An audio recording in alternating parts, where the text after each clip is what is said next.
Start with the name of Allah, who is most beneficent and merciful. Assalamu alaikum dear students. Good morning. How are you all? Okay, good. Okay बेटा, last जो हमारा lecture था chapter number 9 जो है हमारा first biology का, उसमें हमने क्या पढ़ा था? उसमें हमने पढ़ी थी ब्रांचेस ऑफ बायोलॉजी। ठीक है, आज हम अपना नेक्स्ट लेक्चर स्टार्ट करने जा रहे हैं जो कि है लेवल्स ऑफ ऑर्गेनाइजेशंस। ठीक है, इसे आप लोगों ने जो है वो बहुत ज़्यादा ध्यान के साथ सुनना है और इसमें किसी किस्म की डिस्टर्बेंस नहीं होनी चाहिए। आपकी जो फुल कंसंट्रेशन है वो आपकी अपने लेक्चर की तरफ जो है वो होनी चाहिए। Okay, let's start our today's lecture. आज जो हम पढ़ने जा रहे हैं बेटा वो हमारे पास क्या है? Levels of organisation. ऑर्गेनाइजेशन का क्या मतलब होता है? किसी भी चीज़ को तरतीब देना। ठीक है, तो ये जो हमारा टॉपिक है लेवल्स ऑफ ऑर्गेनाइजेशन, क्योंकि हम बायोलॉजी पढ़ रहे हैं तो बायो में क्या आ जाते हैं? लिविंग ऑर्गेनिजम्स आ जाते हैं।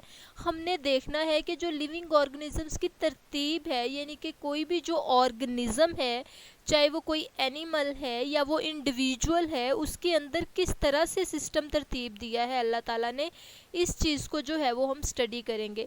तो जब हम लेवल्स ऑफ ऑर्गेनाइजेशन की बात करते हैं तो जो सबसे फर्स्ट वेरी बेसिक लेवल हमारे पास आ जाता है ऑर्गेनाइजेशन के अंदर बच्चे, वो हमारे पास है सब एटॉमिक एंड एटॉमिक लेवल। उसके बाद जो है वो हमारे पास आ जाएगा मोलिक्यूलर लेवल। मोलिक्यूल्स जब आपस में मिलेंगे तो वो मिलके क्या बना देंगे जी? वो बना देंगे ऑर्गन्स। ठीक है, ऑर्गेनेलिस बना देंगे, और वो ऑर्गेनेलिस जब आपस में मिलेंगी तो वो बना देंगी सेल। इसको हम कहेंगे सेल लेवल। उसके बाद सेल आपस में मिलेंगे तो वो बना देंगे टिश्यूज़। तो नंबर 4 पे जो हमारे पास लेवल ऑफ ऑर्गेनाइजेशन आ जाएगा वो हमारे पास आ जाएगा टिश्यू लेवल। टिश्यूज़ आपस में मिलके ऑर्गन बना देंगे और ऑर्गन्स आपस में मिलके एक ऑर्गन सिस्टम बना देंगे, तो इसे हम कहेंगे organ and organ system level. Number 6 पे हमारे पास आ जाएगा इंडिविजुअल लेवल। नंबर 7 पे आ जाएगा पॉपुलेशन लेवल।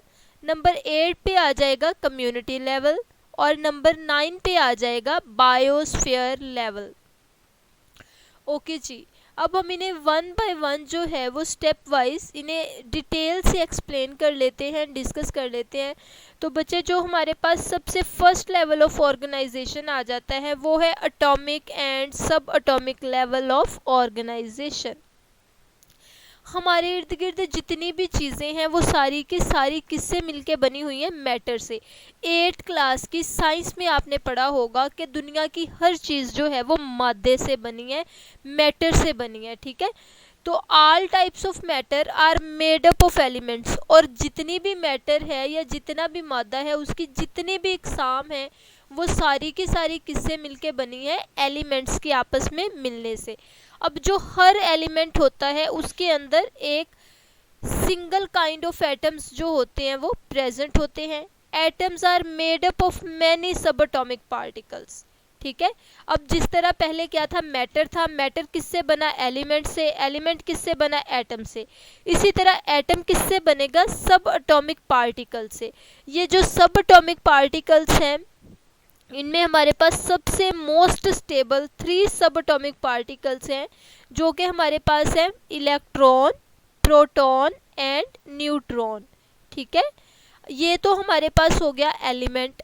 अब जब हम एलिमेंट की बात कर रहे हैं तो there are 92 kinds of elements. 92 किस्म के जो एलिमेंट्स होते हैं बेटा वो प्रेजेंट होते हैं। इन 92 एलिमेंट्स में से जो 16 होते हैं, only 16 are called bio elements. Bio elements का क्या मतलब है? वो एलिमेंट्स जो लिविंग ऑर्गेनिजम्स की जो है वो बिल्डिंग ब्लॉकिंग के काम आते हैं, उन्हें हम कहते हैं bio elements. These take part in making the body mass of a living organisms. ठीक है, अब इनमें से भी जो है वो हमारे पास जो है वो माइक्रो और मैक्रो आ जाएंगे। वो बायो एलिमेंट्स जो लार्जर क्वांटिटी में प्रेजेंट होंगे बेटा उन्हें हम कहेंगे मैक्रो एलिमेंट्स।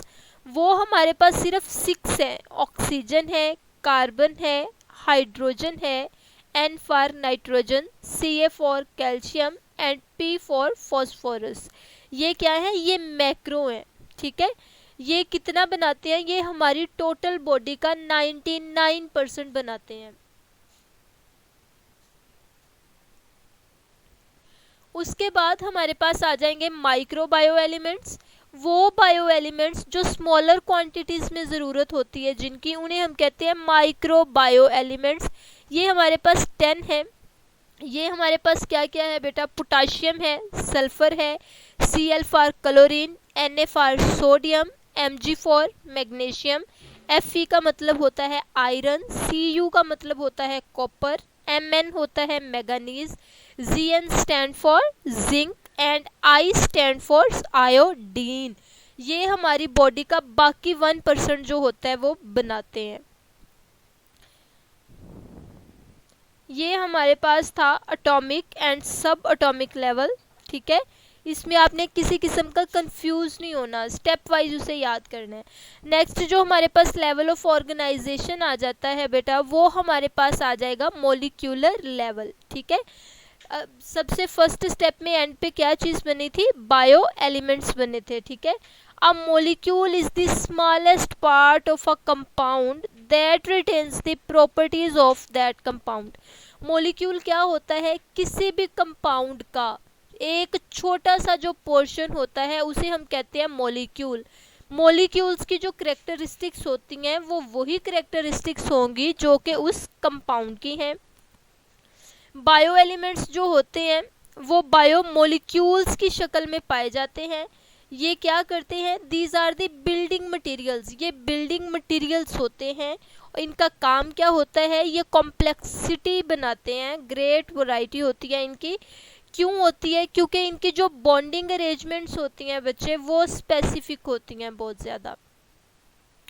बायोमोलिक्यूल्स की 2 टाइप्स आ जाएंगी, वो मैं आपको ऑलरेडी बता चुकी हूँ। एक को हम कहते हैं मैक्रोमोलिक्यूल्स, दूसरे को हम कहते हैं माइक्रोमोलिक्यूल्स। ठीक है, जब हम माइक्रोमोलिक्यूल्स की बात करते हैं तो वो बायोमोलिक्यूल्स जिनका जो मॉलिक्यूलर वेट होता है वो लो होता है, उन्हें हम कहते हैं माइक्रोमोलिक्यूल्स। और इनमें हमारे पास एग्जाम्पल आ जाएगी, फॉर एग्जाम्पल ग्लूकोज है, वाटर है, ये क्या है बेटा? ये हमारे पास है माइक्रोमोलिक्यूल्स। नंबर 2 पे हमारे पास आ जाएंगे macromolecules. Macromolecules are with high molecular weight, that is starch, protein, lipids etcetera. ठीक है, यानी कि वो बायोमोलिक्यूल्स जिनका मोलिकुलर वेट होगा वो ज़्यादा होगा, वो हायर होगा, उन्हें हम क्या कहेंगे? उन्हें हम कहेंगे मैक्रोमोलिक्यूल्स। इन दोनों को आपस में मिक्सअप नहीं करना, याद रखना है। माइक्रो का मतलब होता है छोटा, यानी कि लो मोलिकुलर वेट। मैक्रो का मतलब होता है बड़ा, यानी कि हाई मोलिकुलर वेट। ओके जी, ये बेटा हमारे पास था मोलिकुलर लेवल। नेक्स्ट हमारे पास आ जाता है organelle level and cell level. अब जो बायोमोलिक्यूल्स होते हैं वो आपस में इकट्ठे हो जाते हैं, असेंबल। ठीक है, और क्या बना देते हैं? ऑर्गेनेली बना देते हैं। अब ये ऑर्गेनेलीज क्या है बेटा? ये सेल के पार्ट्स हैं। सेल के अंदर जो डिफरेंट चीज़ें प्रेजेंट होती हैं उन्हें हम कहते हैं ऑर्गेनेली। अब हर ऑर्गेनेली जो होती है वो अपना एक स्पेसिफिक फंक्शन, अपना स्पेसिफिक काम जो है वो करती है। फॉर एग्जाम्पल माइटोकॉन्ड्रिया जो है वो सिर्फ और सिर्फ सेलुलर रेस्पिरेशन ही करेगी। अगर हम प्रोकैरियोट्स की बात करें या प्रोटिस्ट की बात कर लें तो जो इंटायर ऑर्गेनिज्म होता है वो सिर्फ एक सिंगल सेल पे कंसिस्ट करता है। प्रोकैरियोट्स क्या होते हैं बेटा? वो एनिमल्स या वो जानदार जिनके अंदर वेल डिफाइंड न्यूक्लियस जो है वो प्रेजेंट नहीं होता, उसे हम कहते हैं प्रोकैरियोट्स। ओके जी, नेक्स्ट जो हमारे पास लेवल ऑफ ऑर्गेनाइजेशन आ जाएगा बच्चे, वो हमारे पास आ जाएगा टिश्यू लेवल। जब हम टिश्यू लेवल की बात करते हैं, ये वो टिश्यू नहीं है जो एक टिश्यू पेपर होता है, ये इंसानी बॉडी के अंदर टिश्यूज पाए जाते हैं। ठीक है, उनकी बात कर रहे हैं हम। अब लास्ट स्टेप में क्या बना था? सबसे पहले बायोमोलिक्यूल्स ने मिलकर ऑर्गेनेलीज बना दी। ऑर्गेनेलीज ने इकट्ठे होकर क्या किया? एक सेल बना दिया। अब जब सेल्स हैं, a group of similar cells, tissue होता क्या है? टिश्यू को अगर हम डिफाइन करें, a group of similar cells specialised for the performance of a common function. यानी कि सेल्स का एक एक जैसे सेल्स